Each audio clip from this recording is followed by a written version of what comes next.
अब सभी को जय मसीह। और आज हम पढ़ेंगे भजन संहिता उसके 9 अध्याय की ये कैसे पढ़ेंगे। और आज का हमारा टॉपिक है धन्यवाद का वचन। लिखा यहाँ पर एक ऐसे है, यहोवा परमेश्वर मैं अपने पूर्ण मन से तेरा धन्यवाद करूँगा, मैं तेरे सब आश्चर्य कर्मों का वर्णन करूँगा, मैं तेरे कारण आनंदित और प्रफुल्लित होऊंगा। हे परम प्रधान, मैं तेरे नाम का भजन गाऊंगा। हालेलुया। हम प्रार्थना करें। धन्यवाद मेरे ईश्वर राजा, प्यारे पिता परमेश्वर, आज के वचन आज के कलाम से मेरे पिता हर एक से बातचीत कर मेरे पिता। आज का वचन प्रभु जी हर की जन्म सौगुना फलाए प्रभु जी। और आज का वचन सुनकर आपके बेटा बेटी पिता परमेश्वर हर प्रकार की समस्या से बाहर है मेरे पिता। और यह हरि का मन और विश्वास में बढ़ने पाए, आपकी पवित्रता में बढ़कर आपके राज्य की वारिस बने पिता। और इनके जीवन में हर एक प्रकार की समस्या दूर होने पाए और प्रफुल्लित होकर तेरे राज्य में प्रवेश करे। ऐसा तो परमेश्वर पिता हरि को आशीषित कर, खुदा ने यीशु मसीह मदद और सहायता कर। पवित्र आत्मा और यीशु मसीह सब पवित्र आत्मा सौंपते आप मेरे मुख से होकर बोले। पवित्र आत्मा मदद और सहायता कर। ये प्रार्थना दुआ यीशु तेरे मीठे मधुर नाम से मांगते हैं, आमीन। तो मेरा जी जो यहाँ पर हमने पढ़ा भजन संहिता उसके 9 अध्याय उसकी 21 से कि हे यहोवा परमेश्वर मैं अपने पूर्ण मन से तेरा धन्यवाद करूँगा, मैं तेरे सब आश्चर्य कर्मों का वर्णन करूँगा और मैं तेरे कारण आनंदित और प्रफुल्लित होऊंगा। हे परम प्रधान, मैं तेरे नाम का भजन गाऊंगा। जब मेरे शत्रु पीछे हटते हैं तो वे तेरे सामने ठोकर खाकर नष्ट हो जाते हैं, क्योंकि तूने मेरा न्याय और मुकदमा चुकाया है। तूने सिंहासन पर विराजमान होकर धर्म से न्याय किया। तूने जाति जाति को छिड़का और दुष्ट को नष्ट किया है। तूने उनका नाम अनंत काल के लिए मिटा दिया है। हालेलुया। मेरे अजीजों, यहाँ पर दाऊद राजा कहता है कि मैं यहोवा का पूर्ण मन से धन्यवाद करूँगा और मैं तेरे आश्चर्य कर्मों का वर्णन करूँगा। और वह कहता कि मैं प्रफुल्लित होऊंगा और आनंदित रहूँगा, क्योंकि यहोवा मेरा परम प्रधान परमेश्वर, उसका मैं भजन गाऊँगा। क्योंकि जब मेरे शत्रु पीछे हटते हैं तो वे सामने ठुकरा कर नष्ट हो जाते हैं। सच मेरे अजीज, जब हम परमेश्वर यहोवा का धन्यवाद देते हैं, पूरे मन से उसके ऊपर विश्वास करते हैं, उसका धन्यवाद देते हैं, उसकी आराधना उसकी भक्ति करते हैं, तो हमारे जो शत्रु होता है वह नष्ट होता है और वो लज्जित होता है, क्योंकि हमारी ओर से परमेश्वर लड़ता है। हालेलुया। और वे क्या कर दुष्टों को नष्ट करता है। जो हमारे विरोध में खड़े होते हैं, जो लोग जो परमेश्वर के वचन को तोड़फोड़ करते हैं, हंसी मजाक ठट्टे में उड़ाते हैं, हमारे प्रति वो सोच विचार करके परमेश्वर के वचन को तोड़ते हैं, इस लोगों को परमेश्वर दुष्ट कहता है और वे नष्ट करता है। एक दिन यदि वो मन फिराए तो उनको मौका मिलता है कि वो स्वर्ग राज्य की वारिस बने। यदि वो मन नहीं फिराते हैं तो ऐसे लोग नष्ट हो जाते हैं और परमेश्वर से दूर चले जाते हैं और नरक के भागी होते, क्योंकि वे परमेश्वर के ऊपर विश्वास नहीं करते और वे परमेश्वर के वचन को तोड़फोड़ करते, इसलिए परमेश्वर उनसे घृणा करता है और उनको नष्ट करता है।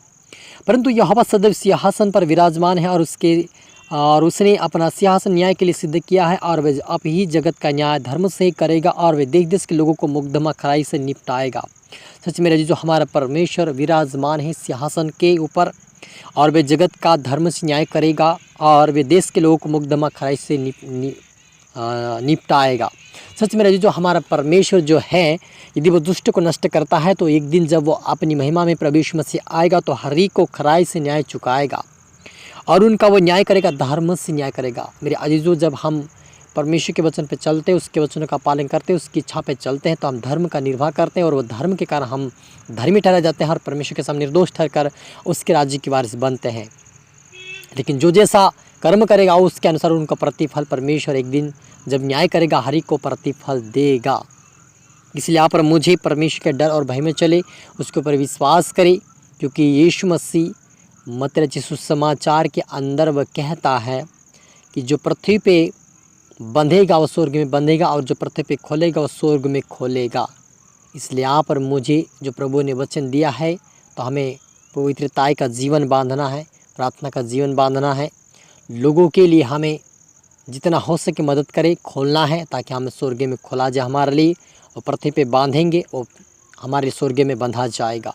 तो मेरे जी जो यहाँ पर मुझे परमेश्वर के ऊपर विश्वास करना है कि यहोवा मेरा मुकदमा लड़ेगा, मेरे ओर से लड़ेगा और वह मुझे लेने वाला नहीं देने वाला बनाए, क्योंकि हम जब लेने वाले थे लेकिन जब हम विश्वास में आगे हमें प्रभु ने देने वाला बनाने के लिए बुलाया है। इसलिए आप पर मुझे देने वाला बनना और प्रार्थना करें, प्रभु मुझे देने वाला बना, आपको ज़रूर बनाएगा और आप दोगे और पृथ्वी पे खोलोगे और बांधोगे तो स्वर्ग में खोलेगा और बंधेगा। हालेलुया। इसलिए आप पर मुझे धार्मिकता का जीवन जीना है, एक दूसरे के लिए मददगार बनना है, एक दूसरे को मदद करना है, एक दूसरे को उठाना है, एक दूसरे को बढ़ाना है, एक दूसरे के लिए प्रार्थना करें ताकि वो आशीष पाकर परमेश्वर के राज्य में प्रवेश करें, ताकि हम दूसरों के लिए जब प्रार्थना करते हैं तो वो आशीष हमारे जीवन में आती। मेरे जीजों, यदि हम दूसरे दूसरे लोग पाप का जीवन जी रहे उनके लिए प्रार्थना करें कि प्रभु वो भी बदले, एक दिन वो बदले जाएंगे। प्रार्थना सुनकर परमेश्वर हमें उत्तर देगा तो उसका प्रतिफल भी हमें स्वर्गीय राज्य में मिलेगा। यदि हम दूसरों के लिए जब गरीब होते हैं, यदि हमारे पास शक्ति नहीं देने की, तो गरीबों के लिए प्रार्थना करके वे अच्छा करके खाए और प्रभु के भवन में आए और उसकी आराधना भक्ति करके उसके राज्य के वारिस बने। आप प्रार्थना करें इस प्रकार से, तो वो भी परमेश्वर उसका प्रतिफल हमें स्वर्गीय राज्य में देगा। क्योंकि हमने क्या किया, बांधा है, हमने खोला है, तो वह हमें एक दिन स्वर्गीय राज्य में उसका प्रतिफल जरूर मिलेगा। क्योंकि यीशु मसीह ने कहा, धर्मी जन यदि 7 बार गिरेंगे फिर भी वे उठ खड़े होकर चलेंगे। क्यों चलेंगे? क्योंकि वे परमेश्वर के वचनों का पालन करेंगे, प्रभु के वचनों का पालन करते हुए आगे बढ़ेंगे, लोगों के लिए आशीष का कारण बनेंगे। ऐसे लोगों को परमेश्वर उठाएगा, अपने राज्य के वारिस बनाएगा। हालेलुया। और लिखा आगे, क्योंकि खून का पलटा लेने वाला उनका स्मरण करता है, वह दिनों लोगों की दोहाई को नहीं भूलता।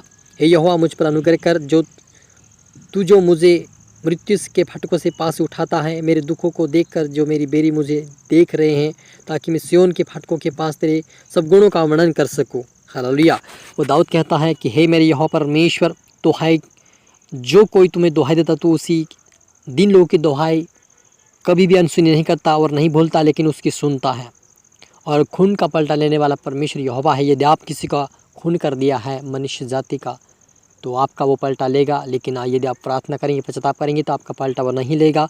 लेकिन वो परमेश्वर अपने लोगों को जो दोहाई देते उसकी दोहाई कभी नहीं भूलता है, वो हमेशा याद रखता है। यदि हम प्रार्थना कर रहे हैं दूसरों के लिए, दूसरों को माफ़ कर रहे हैं, दूसरों को आशीष दे रहे हैं, तो हमें उसका प्रतिफल यीशु मसीह एक दिन हमें ज़रूर देगा। हालेलुया। क्योंकि वो परमेश्वर यहोवा को दाऊद कहता कि मैं पूर्ण मन से तेरा धन्यवाद करूंगा। यदि हम पूर्ण मन से आत्म सच्चाई से उसका धन्यवाद देंगे, उसका प्रतिफल हमें जरूर देगा। और हम प्रार्थना करें। धन्यवाद मेरे पिता परमेश्वर, आपके बेटा बेटे जितने देख रहे सुने पिता, हर एक के लिए मैं दुआ प्रार्थना कर आज से प्रभु ये पापों से बुराई से बाहर आए और तेरे स्वर्गीय राज्य की वारिस बने पिता। हमेशा तेरे मार्ग पर, तेरे वचनों पर चले, हमेशा तेरे डर तेरे भय में चले। यीशु मसीह के नाम से हर व्यक्ति पिता तेरे धर्म तेरे राज्य की खोज करने वाले बने, संपूर्ण मन से पूर्ण मन से आपका धन्यवाद देने वाले बने। धन्यवाद के साथ तेरे स्वर्गीय राज्य में प्रवेश करे। ऐसा तो हर एक को बना और सीखा समझा अपने राज्य की वारिस बना। सभी तरह सौंपता मेरे ईश्वर राजा। प्रार्थना सुना आशीष किया। धन्यवाद मेरे ईश्वर राजा। ये प्रार्थना दुआ यीशु तेरे मीठे मधुर नाम से मांगते हैं, आमीन। तो मैं आशा करता हूँ इस वचन से प्रभु आपसे बातें किया होगा। इसको दोबारा सुनिए, लाइक करें, शेयर करें, सब्सक्राइब करें, ताकि प्रभु आपको दुगनी आशीष दे। और आप सभी को मेरी तरफ से फिर से गॉड ब्लेस यू।